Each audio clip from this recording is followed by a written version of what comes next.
Yo, magandang araw mga kabutchi. Ngayong araw nga pala ipapakita ko sa inyo yung collection ko ng Bandai ship, ng One Piece ship. Yan. Ay, nakakatuwa lang dahil nakompleto na natin yung 16 piece ng barko sa One Piece. Hindi pa siya totally kompleto kasi yun namang ibang barko doon sa One Piece hindi naman kasi nila ni-release. Bale yung mga sikat na karakter lang na may barko, yun lang ang ni-release nila. Yan. Bale siya ay 1 to 16. Yan. Papakita natin to. Ito yung kay Shanks. Ito yung Red Force. Ito yung barko niya. Tapos syempre ito yung unang barko ni Luffy. Yung Going Merry.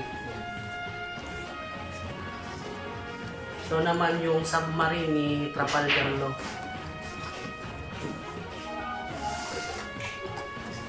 Tapos yung pangalawang barko ni Luffy, yung Thousand Sunny. Yung barko ng lolo ni Luffy. Ito yung kay Garp. Yan.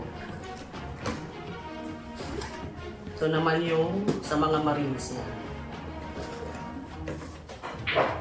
Tapos ito naman yung barko ni Whitebeard. Ito yung Moby Dick. Yan. Tapos ito naman yung kay Boa Hancock. Ito yung barko nila. Ito naman yung barko ng tatay ni Luffy. Yan.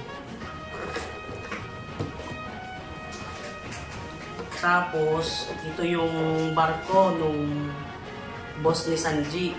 Ito yung barko na restaurant. Dito nila nakilala si Sanji. Tapos, ito naman yung barko ni Blackbeard. Yan. Ito yung parang balsa lang. Simple lang yung kanilang barko. Tapos, ito yung barko ni Ace nung wala pa siya sa Whitebeard Pirates. Siya ay dating Spade Pirates pa. Ito yung barko nila. Tapos, ito naman yung kay Big Mom. Yan, ito yung barko nila. Ito naman yung kay Enel. Ito yung barko niya. Tapos, ito yung pinakamahal natin dito sa lahat ng to. Kasi ito yung barko nila dun sa movie nila ng Stampede.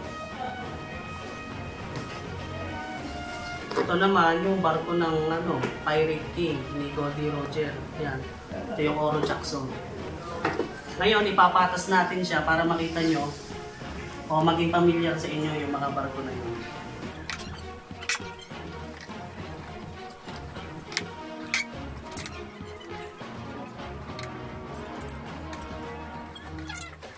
Yan. Bali ito yung kay Shanks, kay Ace, yung Thousand Sunny nila, ni Luffy. Yan, kay Garp, sa mga Marines, kay Blackbeard, yung barko nila sa Stampede movie, kay Whitebeard, yung Moby Dick, Thousand Sunny, submarine ni Trafalgar Law, yung Resto ship, tapos kay Boa Hancock, dun sa tatay ni Luffy, kay Big Mom, kay Enel, at saka kay Goldie Roger. Yan nga pala ay original yan. Yan, mga sticker na yan. Authentic yan. Kung may magtatanong kung magkano nga bang isa nito, bali ang kuha natin ng isa nito ay 1,100. Ito medyo mahal to. Ito yata ay 1,300. Tapos ito yata ay 1,300 din. Ito naman 1,450. Yung kasing mahihirap hanapin, yun ang kalimitan mga mahal. Yan. Siguro inabot ng set na to ay nasa 18,000 din. Yan. Yun lang. Salamat po.